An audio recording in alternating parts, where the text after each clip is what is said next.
I'm lying in bed, staring at the ceiling as the first light of morning slides through the blinds. Next to me, there's a beautiful young woman, her head resting on my shoulder. Her hands draped across my chest, breathing softly, eyes closed.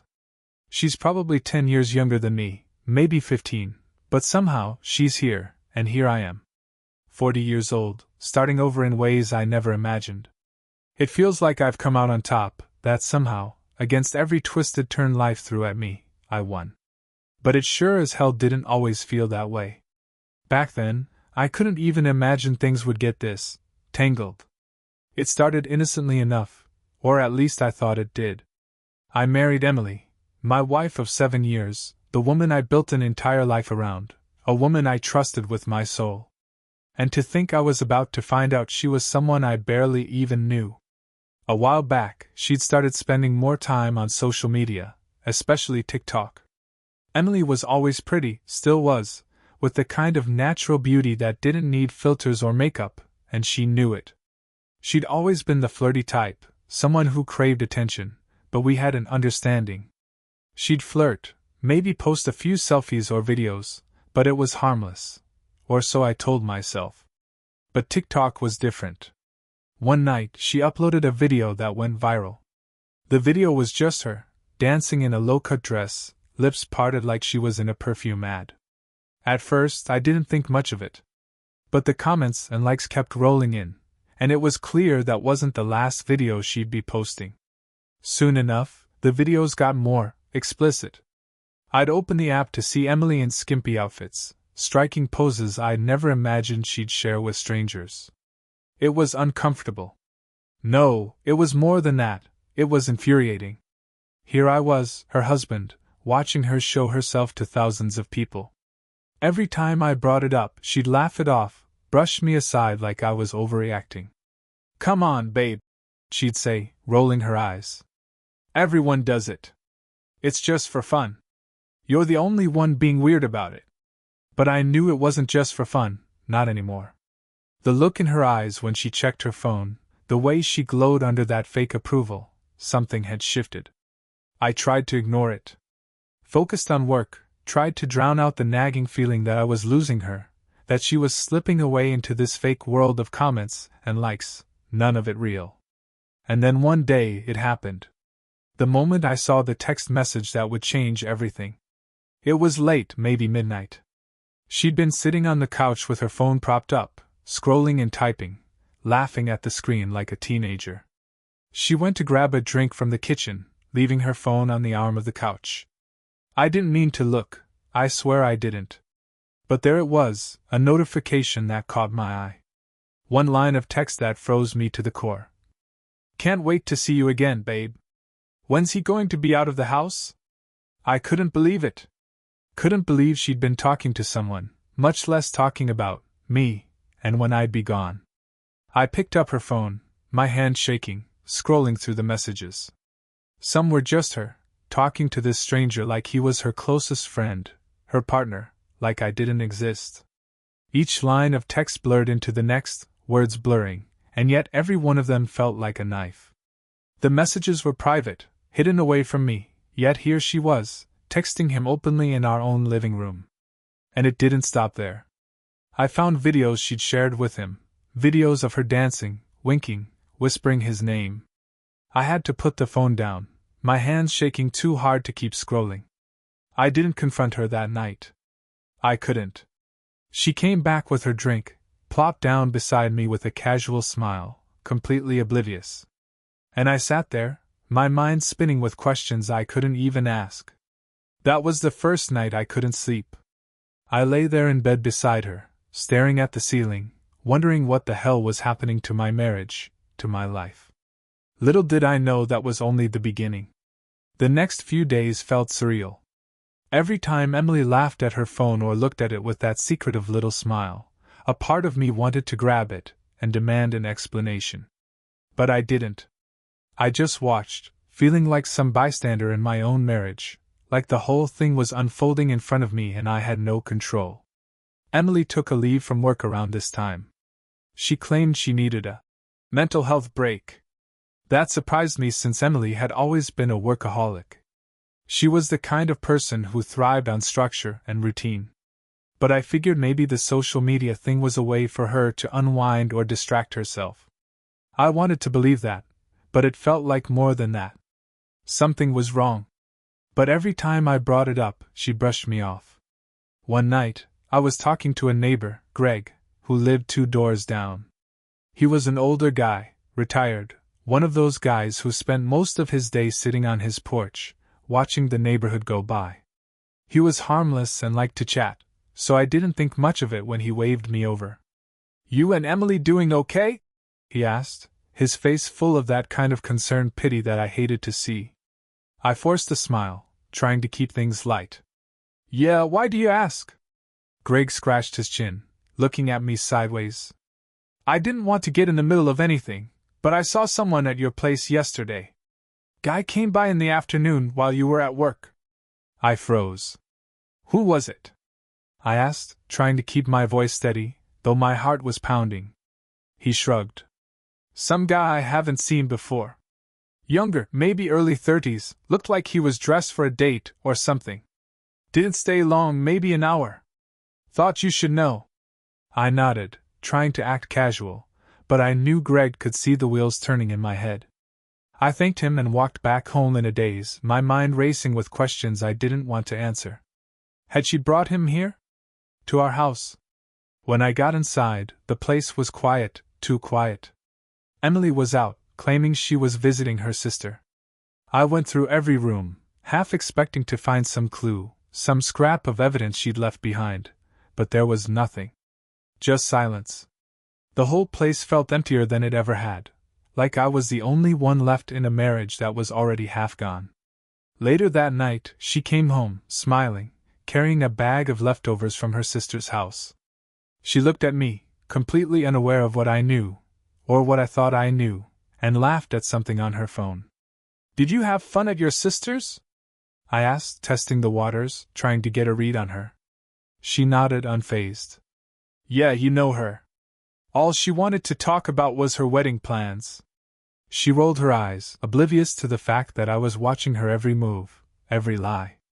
Part of me wanted to grab her phone and shove the messages in her face, demand to know the truth. But instead, I just nodded, pretending like nothing was wrong. A couple of days later, she was in the shower when her phone buzzed on the counter. I'd promised myself I wouldn't check her phone again, but the notification caught my eye. It was from TikTok. I hesitated, a part of me feeling like I was crossing some line, but my curiosity got the better of me. I swiped it open and immediately saw the messages. There were hundreds of them, maybe more, all from this same guy, some saved to her favorites so they'd be easy to find. Each one worse than the last, some of them flirty, others explicit. I felt sick reading through it, seeing how easily she'd switched from talking to me to talking to him. I saw her typing things she never even said to me, things I didn't even know she thought about. It was like she'd saved her real self for this guy and left me with the parts that didn't matter. When she got out of the shower, she didn't notice a thing. She wrapped herself in a towel, looked at me with that casual, knowing smile, completely unaware of the storm brewing inside me. And in that moment, I made a decision. I didn't say anything. I didn't confront her.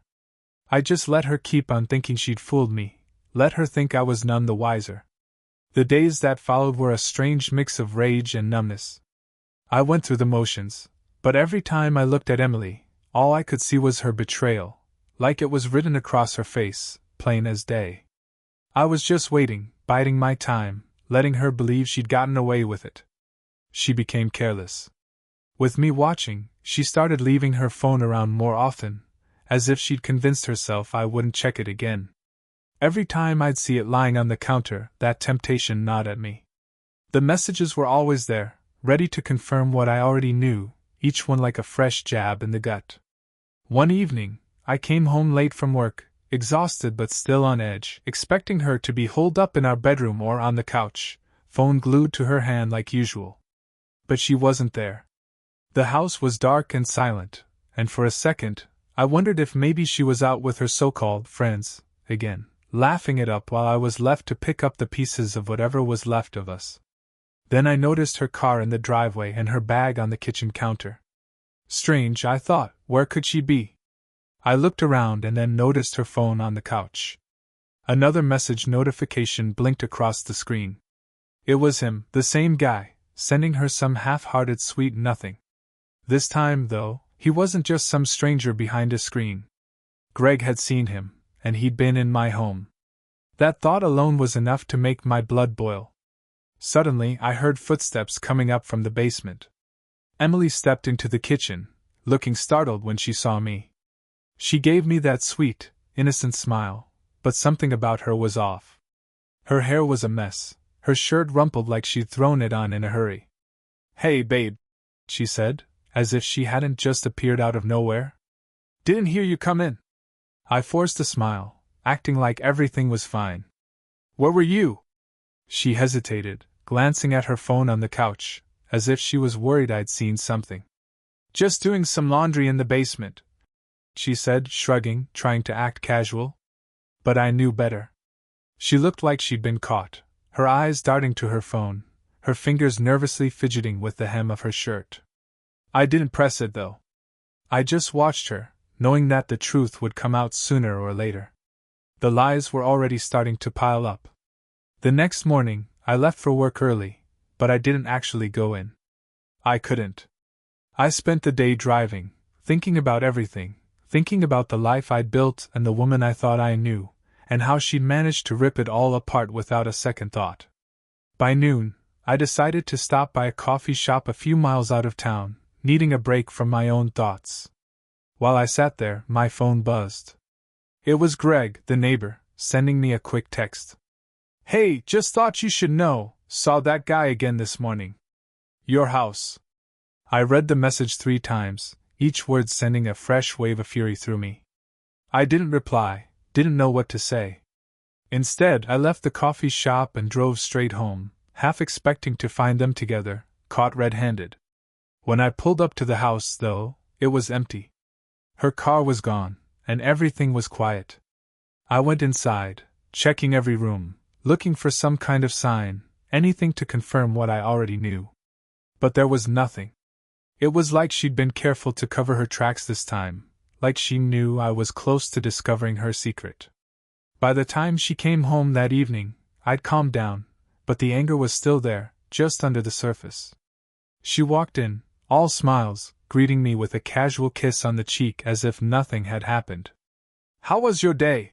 she asked, sounding almost bored, like she was just going through the motions. "Fine," I replied, keeping my voice steady. "Anything interesting happen at home?" She blinked, looking surprised by the question, then laughed. "No, why would you ask that?"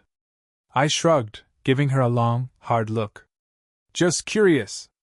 For a moment, she looked nervous, glancing away, but then she laughed it off, grabbing her phone and heading into the bedroom, where she spent the rest of the night, glued to the screen, smiling and giggling at messages I knew weren't from me. That night, as I lay in bed next to her, feeling the cold distance between us, I realized something. I wasn't going to wait for her to come clean. I wasn't going to keep pretending this was okay. No, I had something else in mind. The next few days felt like a game of chess, with each of us silently moving pieces across a board neither of us acknowledged. I was pretending to be oblivious, keeping things normal on the surface, while she was busy sneaking around, probably thinking she was getting away with it. But I had a plan now. And I wasn't about to give her the satisfaction of knowing what was coming. I noticed she'd gotten into a habit of going out more often. She'd leave in the late afternoon, telling me she was going to the gym or meeting her sister, but it was always vague. I didn't buy any of it. So, one evening, I decided to follow her. She left just after 5, dressed up in that way she always did when she wanted to impress someone. Tight jeans, a low-cut top, a bit more makeup than usual. I waited a few minutes, then got in my car and drove a couple of blocks behind her, far enough to keep her from noticing, but close enough to see where she was headed. Sure enough, she wasn't going to the gym. I watched as she pulled up to some random house on the other side of town, parked, and got out. She walked up to the front door, glancing around before disappearing inside. My stomach twisted with anger, but I held back, keeping myself in check. I wasn't about to confront her, not yet. I wanted to see just how far she'd take this. I waited in the car, watching the house like some detective in a cheap crime movie, every second making the betrayal feel sharper, more real. After about an hour, she came out, laughing and leaning close to some guy as he walked her to her car. She gave him a quick hug, glancing around again before getting back in her car and driving off. I followed her home, my mind racing with 1,000 things I wanted to say, 1,000 ways I wanted to make her feel what she was putting me through. But as much as I wanted to confront her, I knew I had to be patient. I had to wait for the right moment. That weekend I got my chance. Emily told me she was going to a friend's birthday party and wouldn't be home until late. I played along, acting casual, telling her to have a good time. She left around 7, wearing a dress I'd never even seen before, and as soon as she was out the door, I started setting things up. I went into our home office, grabbed her laptop, and logged into her TikTok account. She didn't bother logging out most of the time, so it wasn't hard to get in. Once I was in, I started scrolling through her messages, digging through every conversation until I found what I was looking for. The messages with him. Reading through them, I felt my pulse quicken, every line confirming what I already knew.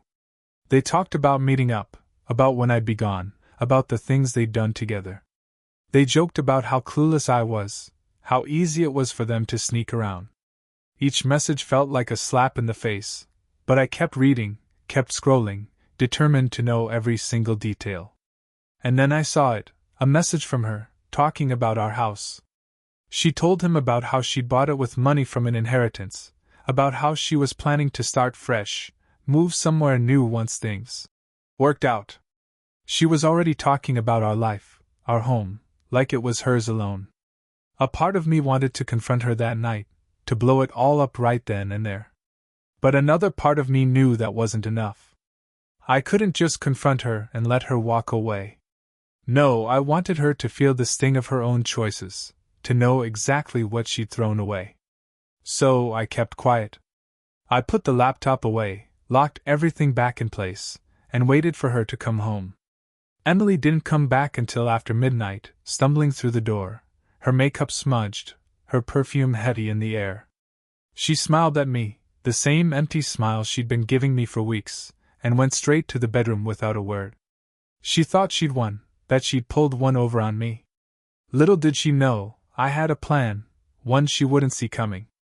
And that night, as I lay beside her, feeling the weight of what I was about to do, I knew there was no turning back. The morning after she stumbled home from her friend's party, I was already up, moving through the house with a clear purpose. I was done being passive. I was done letting her walk all over me, like I was some kind of fool she could dismiss whenever she felt like it. I had a plan now, and it was time to set it into motion. I started with the house. When we bought it, we put it in both our names, but the down payment had come from her. I'd used my savings to cover our other expenses, to make sure we had a decent start. I'd been careful with our money, even more so with her inheritance. But now, that seemed like a joke. Emily had gone out again, claiming she was meeting her sister for lunch, and I seized the opportunity. I went through every drawer, every cabinet, sorting through her paperwork, looking for anything I could use. I found an old lease agreement for a storage unit she kept in the next town over, something I didn't even know about. I jotted down the address, planning to check it out when I got a chance. I grabbed a small stack of documents, insurance paperwork, mortgage details, her last 3 credit card statements. I was going to make sure every loose end was tied up by the time she figured out what I was planning. I wanted this to be as clean and simple as possible, no room for her to claw her way back or try to sweet-talk her way out of the mess she'd created. But the final piece of my plan came together that night. I was in the kitchen, going through some old receipts, when Emily's phone buzzed on the counter. She was in the shower, singing off-key and completely oblivious. I glanced at the phone, and there it was, a new message from him, the man who had been filling her head with fantasies and empty promises. Only this time, it wasn't just a quick hello or a flirty line. It was an invitation. Can you come over tomorrow night? He won't be home, right? I took a deep breath, every nerve in my body tensing. Here was my confirmation. They weren't done, not by a long shot. They were planning to meet again, and she was actually going to do it, right under my nose. By the time she came out of the shower, toweling her hair and smiling like she didn't have a care in the world, I'd already decided what I was going to do. "Hey, babe," she said, barely glancing at me as she picked up her phone. "Do you mind if I go out tomorrow night? It's one of the girls' birthdays, and they're throwing a party." "Sure," I replied, keeping my voice steady, playing the part of the oblivious husband one last time. "Go have fun. I might have to work late anyway." She gave me a quick kiss, already half distracted by the notifications lighting up her screen, and went into the bedroom. I stood there, watching her go, feeling that familiar ache of betrayal. But it didn't hurt as much this time. No, this time it felt different, like a quiet resignation mixed with the bitter taste of anticipation. The next day, I called into work, telling them I wouldn't be in for the rest of the week. I spent the morning driving around, handling every little detail, making sure every step of my plan was in place. I hit the bank, made a few calls to some friends in real estate, and by noon, I had everything lined up. That evening, she left the house dressed to kill, wearing a red dress I'd only ever seen once before, back when we'd celebrated our anniversary. She flashed me a quick smile, then disappeared out the door, practically running to her car. She didn't look back, didn't hesitate. And just like that, she was gone. Once she was out of sight, I grabbed the last of my things, a few boxes I'd packed that morning, some personal documents, a handful of clothes. I loaded everything into my truck, my stomach churning with a mix of nerves and relief. I'd taken everything important, left nothing behind that mattered to me. All that was left was a house filled with memories, tainted by her lies. And as I closed the door behind me, locking it for the last time, I felt that strange sense of calm wash over me. This was it. The beginning of the end. The last step was easy. I drove to her lover's address, the one she thought was a secret, the place she thought I'd never find. I parked down the street, watching as the lights flickered on inside. She was there, with him, probably laughing and sharing drinks, thinking she'd pulled off the perfect scam. I dialed her number, and after a few rings, she picked up, her voice cheerful and light. "Hey, babe," she answered, trying to sound casual, but I could hear the faint edge in her tone. "What's up?" I took a deep breath, keeping my voice steady. "I just wanted to let you know," I said slowly, "that I won't be home tonight." There was a brief pause. I could almost hear her mind racing, trying to figure out what I meant. "Oh, okay," she stammered, trying to cover her tracks. "Everything all right?" "Yeah, everything's fine," I replied. "Just thought you should know that. I know where you are. And I know who you're with." Silence. For a few seconds there was nothing but the sound of her breath catching in her throat. I hung up, letting the silence fill the air between us. Then I drove away, feeling the weight of everything I'd been carrying finally start to lift. The house was hers now, every last square foot of it. I'd left her with exactly what she wanted. By the next morning, I was halfway to a new life. I'd packed up what little I'd cared to keep and left the rest behind, driving through the night without looking back. I hadn't told a soul where I was going, and I planned to keep it that way. After checking into a small motel out of state, I scrolled through my phone, watching Emily's social media accounts light up with activity. It was almost laughable, like she hadn't even noticed I was gone. There she was, posting pictures of herself, smiling, dancing in her house, probably thinking she'd gotten away with it all. The life she'd wanted so badly was hers for the taking, but the satisfaction I thought I'd feel watching her unravel didn't come. Not yet. That was, until I got a text from my neighbor, Greg, just as I was finishing my coffee at the motel the next morning.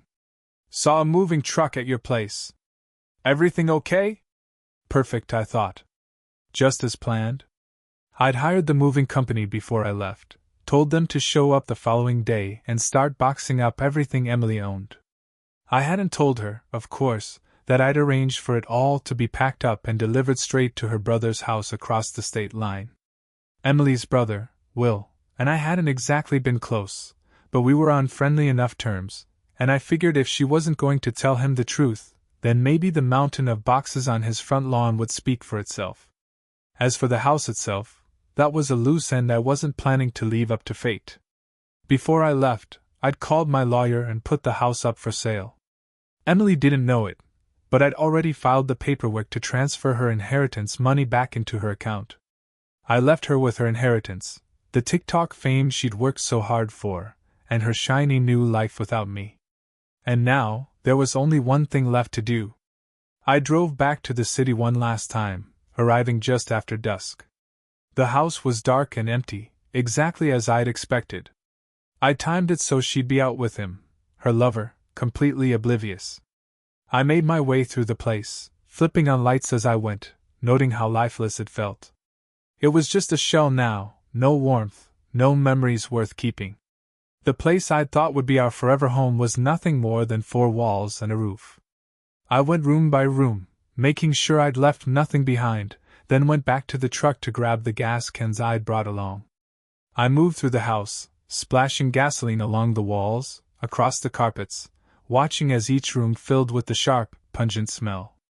I felt a strange satisfaction watching it all, the things we'd bought together, the rooms we'd planned out, the memories I thought would last a lifetime. All of it, nothing more than a memory I was ready to burn. I made my way to the living room, pulling out my lighter, ready to put the past behind me in one final, irreversible moment. The spark flickered to life, the flame catching on the carpet with a soft hiss as the fire spread, licking up the walls and filling the room with heat. I walked out, leaving the front door wide open, watching as the flames spread through the house, the fire crackling louder as it took hold. I didn't look back, just got in my truck and drove away, letting the glow of the flames fade in my rearview mirror. By the time I hit the state line, I'd erased every trace of her from my life.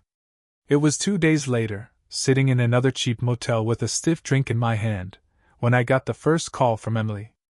I'd been expecting it. The news about the fire had hit the local papers, a small article about a suspicious fire in a residential neighborhood, but with no injuries and no clear cause. She'd probably pieced things together by now, realizing her dream life had gone up in smoke, literally. The phone buzzed on the nightstand, her name lighting up the screen. I let it ring. She called 3 times that morning, then went silent, probably realizing I wouldn't be answering. It wasn't until later that evening, while I was driving to a diner in the next town over, that my phone buzzed again.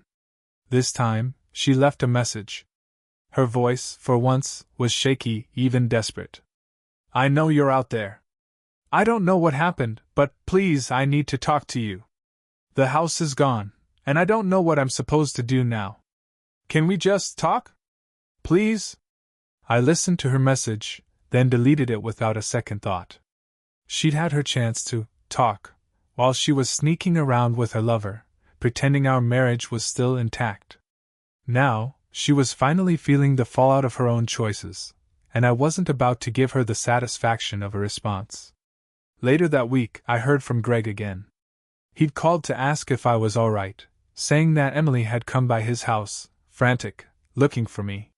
He told me she looked completely different, haggard, panicked, nothing like the self-assured, flirty woman I'd left behind. He said she'd barely recognized her, that it looked like she'd lost everything. I smiled at that, taking a small satisfaction in the knowledge that she was finally facing the reality she'd created. She'd thought she could live 2 lives, play 2 parts, but now all she had left were the ashes of the life we built together. In the days that followed, Emily moved in with her brother, Will, just as I'd arranged. Her things had been piled on his front lawn, every box of clothes, every personal item, everything she thought she could keep. Will, from what I heard, wasn't thrilled, but he wasn't going to let her be homeless either. She'd lost her friends, her job, her reputation. And now she was miles away, isolated, trying to rebuild with nothing left but the weight of her own mistakes. I heard she tried to reach out to her lover, but he was quick to disappear once he realized she no longer had a place of her own. Without a house, Without money, she was no longer the escape he'd found so enticing. One evening, while sitting at a bar in some random town, I got another call. This time, it was from Will. I hadn't heard from him since this whole mess had started, and for a moment, I considered letting it go to voicemail. But curiosity got the better of me, and I answered. "Hey," he began, his voice tight, like he didn't really want to be making this call. "I don't know what happened between you two, and I don't think I want to know. But Emily's, well, she's not doing too good. She's here, and she's broken, man. She doesn't have anyone else. You might not care, but I thought you should know." I took a long breath, listening as he went silent on the other end of the line. "What do you expect me to do, Will?" I finally replied, keeping my voice steady. "I gave her everything. She's the one who threw it away." I know, he said quickly. I thought maybe there was a way you two could work things out, or at least come to some kind of understanding." I couldn't help but laugh, a bitter, hollow sound. "Understanding? You think I can just forgive this and pretend it didn't happen?" Will sighed, realizing there was no convincing me. "All right, man. I just thought you should know. She's got nowhere else to go. Then maybe she'll learn something from all this," I replied, ending the call. As I hung up, I felt a strange mix of satisfaction and finality. She was finally feeling the consequences, facing the reality of her choices without anyone to shield her from the fallout. And for the first time since I'd found out about her affair, I felt like I could finally breathe again, free from the weight of it all. I didn't hear from her again for a while after that. Weeks passed, and I settled into my new routine, working odd jobs in the town where I'd ended up, finding a rhythm that suited me just fine. It was quiet, unremarkable, but it felt real, solid. For the first time in years, I felt grounded. No lies, no double meanings, no paranoia creeping in. Just simple, straightforward living. I could finally sleep through the night without wondering if there was a stranger in my home. Then, out of nowhere, I got another message from Emily. It was a simple text. "Can we meet?" At first, I thought about deleting it and moving on. But curiosity got the better of me. I wanted to see what she could possibly have to say after everything that had gone down. I took a moment, then typed back. "Why?" Her reply came quickly, like she'd been waiting, hoping for any response from me. "I just want to talk. Just one time. I need to understand why you did what you did. Why I did what I did." The irony of it made me laugh out loud. She wanted an explanation? After she had lied to my face for months, after I found her sneaking around with some guy in our own home, after she thought she could throw away everything we'd built for a fling? She wanted an explanation from me? But curiosity and maybe a hint of something else made me agree. I told her we could meet in a public place, a small, rundown coffee shop just outside of town. I wanted neutral ground, somewhere where we'd both be strangers. I showed up early, taking a seat by the window, watching the cars pull in and out of the lot. A part of me wondered what she'd look like now, after everything. If she'd still have that same confidence, that casual, flirty attitude she used to carry. But when she walked in, I barely recognized her. She looked thinner, almost frail, with shadows under her eyes and a kind of hollow look that hadn't been there before. Her hair was pulled back, her clothes were simple, like she hadn't put any thought into them. She looked around, spotted me, and hesitated before finally walking over to the table. "Hey," she said, her voice barely more than a whisper. She sat down, folding her hands in front of her, glancing at me with a kind of nervousness I'd never seen from her before. I didn't reply, just waited, letting the silence do the talking. She shifted in her seat, looking down, then finally spoke. I just wanted to know why you did it," she said, her voice trembling. "Why you burned down our house, why you left without saying a word." I leaned back, crossing my arms, studying her. "Why did I do it?" I repeated, letting the words hang in the air. "That's what you want to know?" She nodded, still looking down, avoiding my eyes. "You want to know why?" I continued, my voice steady. "Because I gave you everything, Emily. I trusted you. I built a life with you. And you threw it all away. For what? Some guy who didn't even stick around when things got rough? She flinched at that, her face crumpling slightly. I know I messed up, she whispered, her voice thick with guilt. I don't even know why I did it. I don't know, maybe I thought I was missing out on something. I thought you didn't see me anymore, that I needed attention. I know it sounds stupid, but it was never supposed to get this far. I laughed, the sound bitter and cold. It was never supposed to get this far. You brought him to our house, Emily. You let him in, into the life we built together. Do you know what that felt like? She looked away, tears welling up in her eyes. I'm sorry. I know I can't fix it. I don't even know what I was thinking. I've lost everything because of my own mistakes. You didn't have to burn it all down. That's where you're wrong, I replied. You burned it down, Emily.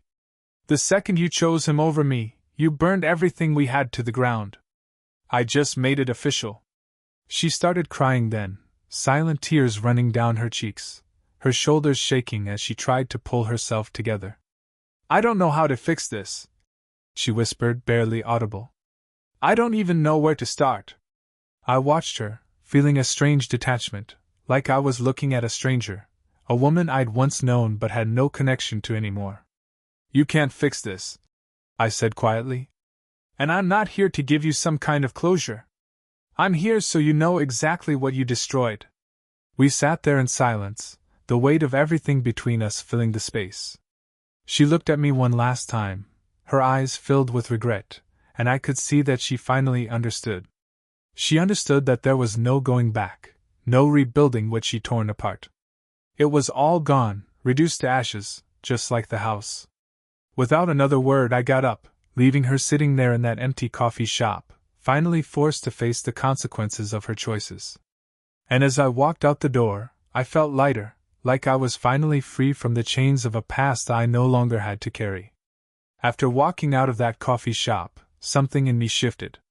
I hadn't known what to expect seeing her like that, broken, hollow. For months, I'd imagined her feeling just a fraction of the pain she'd put me through.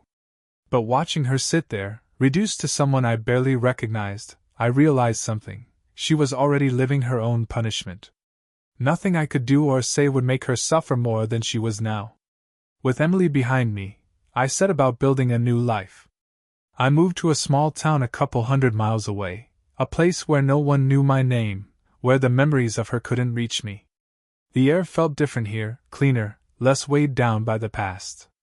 I rented a modest apartment near a lake, where I could watch the sun rise and hear the stillness of the early morning.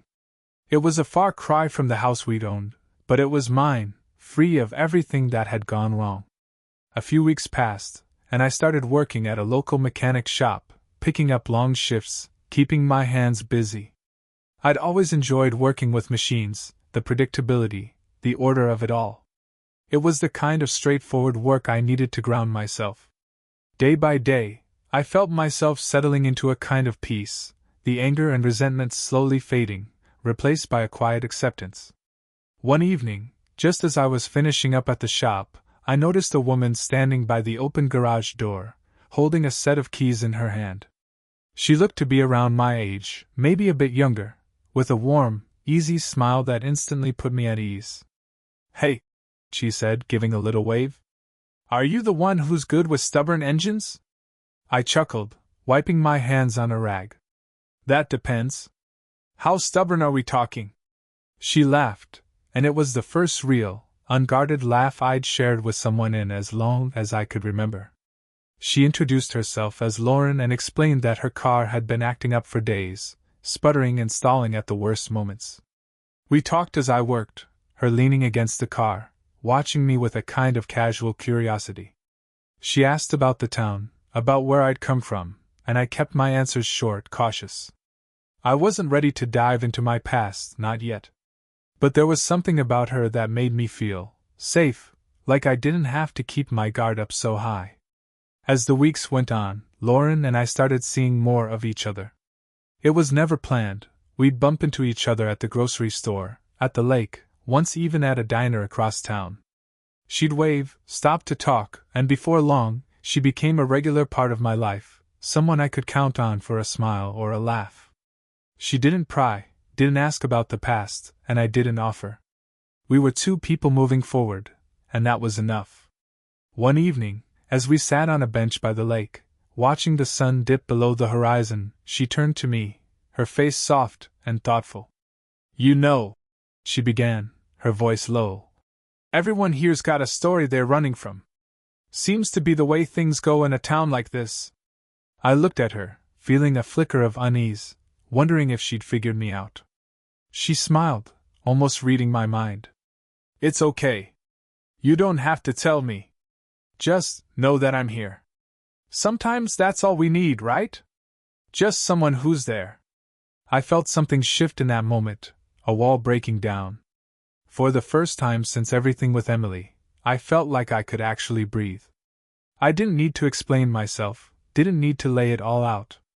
She understood, and for the first time in a long time, I felt understood too. In the months that followed, Lauren and I grew closer, our lives gradually intertwining in that easy, unspoken way. There were no games, no secrets, just a quiet companionship that felt natural, real. With her, I felt like I was finally becoming the man I was always meant to be, someone who could leave the past behind and start fresh. Every now and then, I'd think back to Emily, to the life I'd left behind. I heard from Greg once or twice, short messages telling me that Emily had moved on, that she'd taken a job out of state. She was rebuilding too, in her own way, trying to salvage what was left of her life. And oddly enough, I didn't feel anger anymore, just a sense of distance, like she was a character in someone else's story. Lauren and I never talked about my past. She never asked, and I never offered. But there were moments, in the quiet of the early morning or in the fading light of dusk, when I'd feel her hand slip into mine, grounding me, reminding me that I was free. Free from the lies, from the hurt, from the ashes of a life that had once felt like everything. For the first time, I felt like I was home. Life with Lauren was easy, unforced, something I never thought I'd find again. Months turned into a year, and slowly, the memories of everything with Emily felt like a distant story from a past life.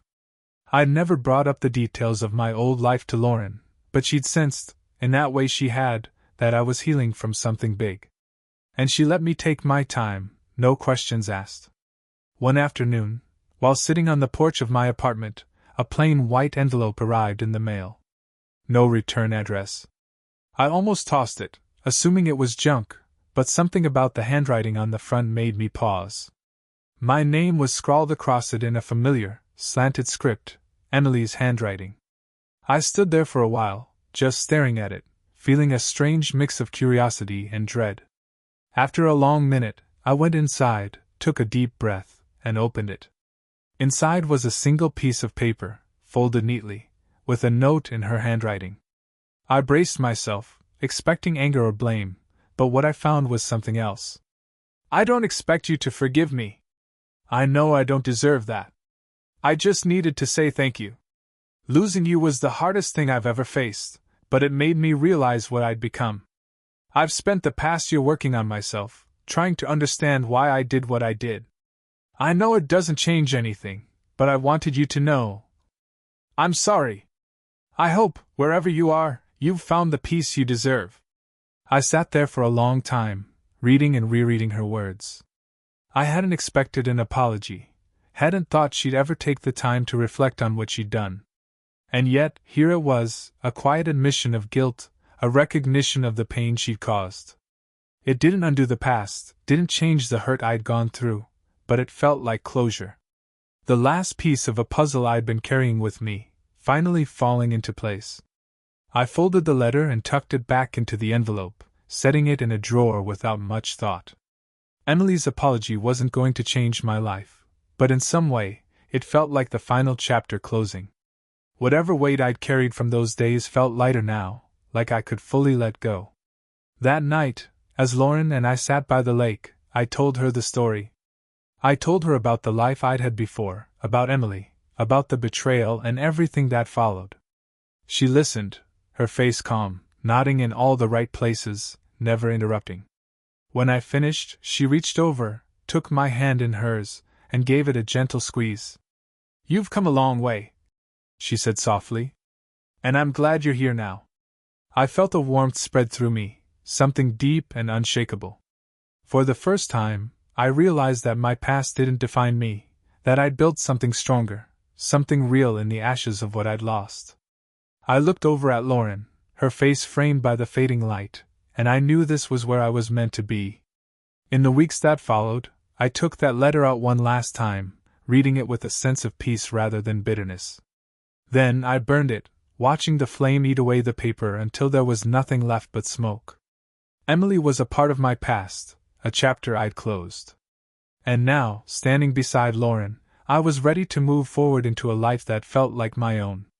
It was a quiet life, but it was honest, and that was all I'd ever wanted. I didn't need revenge, didn't need validation. I had Lauren, a new life, and a peace that went beyond words. The pain and betrayal had faded, replaced by a simple truth: I'd made it through, and I was finally free. Thanks for watching. If you enjoyed it, hit like and leave a comment with your favorite part. We'd love to hear your perspective.